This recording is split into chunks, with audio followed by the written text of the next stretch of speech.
कैसे हैं आप सभी लोग। आई होप आप लोग अपने अपने घरों में सुरक्षित होंगे। बच्चों, आज हम क्लास सेकंड का इंग्लिश लिटरेचर का फर्स्ट चैप्टर जो कि बच्चों पोयम है मदर, उसके बारे में रीड करेंगे।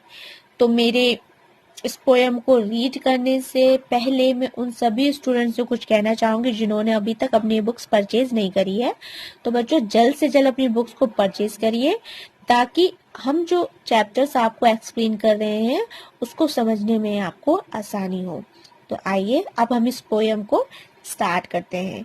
मेरे इस पोयम को स्टार्ट करने से पहले जो इस पोयम के पोइट है जॉर्ज कॉपर, इन्होंने इस पोयम को बहुत ही सुंदर तरीके से लिखा है। वे बताते हैं कि हर बच्चा अपनी माँ से प्यार करता है और पूरी दुनिया में माँ जैसा कोई नहीं है। वह हमेशा अपने बच्चों की भलाई के बारे में सोचती रहती है। दुनिया में सैकड़ों अलग अलग चीजें हैं लेकिन केवल एक ही माँ है। माँ का महत्व दुनिया की किसी भी चीज से बहुत अधिक है। तो आइए बच्चों, अब हम इस पोयम को रीड करें। Hundreds of stars in the pretty sky, hundreds of shells on the shore together. यहाँ कवि हमें बताते हैं कि आप देख सकते हैं कि आकाश में सैकड़ों तारे जो बहुत सुंदर दिखाई देते हैं, उनकी उपस्थिति और समुद्र के किनारे पर सैकड़ों गोले एक साथ देखे जा सकते हैं। क्लियर बच्चों? Next, hundreds of birds that go by singing, hundreds of lamps in the sunny weather. उपर्युक्त पंक्ति में कवि हमें बताते हैं कि आप सैकड़ों पक्षियों को देख सकते हैं जो एक स्थान से दूसरे स्थान पर गायन करके जाते हैं, और धूप के मौसम में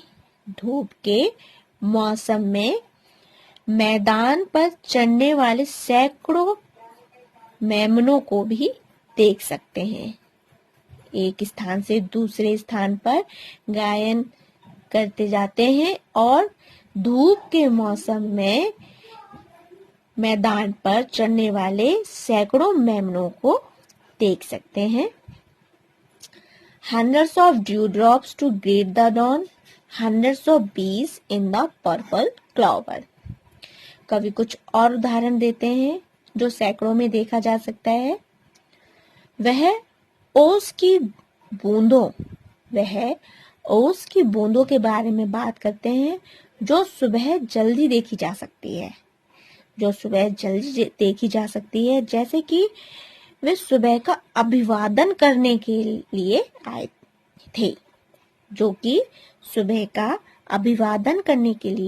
थे। बैगनी तिपत्तियां घास में सैकड़ों मधुमक्खियों को भी देख सकते हैं। और students, last line, hundreds of butterflies on the lawn but only one mother the whole world over. और कविता की अंतिम कुछ पंक्तियों में कवि कहते हैं कि आप लॉन पर सैकड़ों तितलियों को देख सकते हैं, लेकिन आप दुनिया में केवल एक ही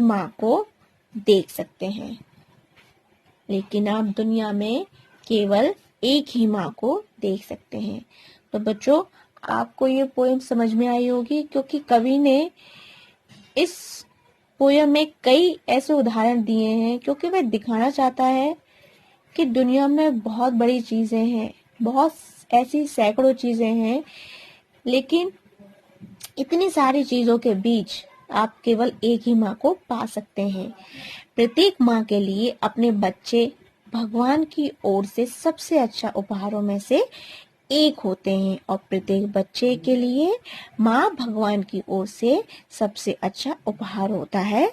उसकी तरह कोई भी नहीं हो सकता। कहने का तात्पर्य बच्चों यही है कि इस कविता में प्रकृति की खूबसूरती और उसकी उदारता की तुलना एक माँ से की गई है। माँ सभी बच्चों के लिए भगवान का रूप होती है। तो आई हो बच्चों आपको ये कविता समझ में आई होगी। आज का आपका होमवर्क ये है बेटा कि आप इस पोयम को अच्छी तरीके से रीड करेंगे और जो डिफिकल्ट वर्ड्स हैं उनका सही प्रोनाउंसिएशन करना सीखेंगे। ओके।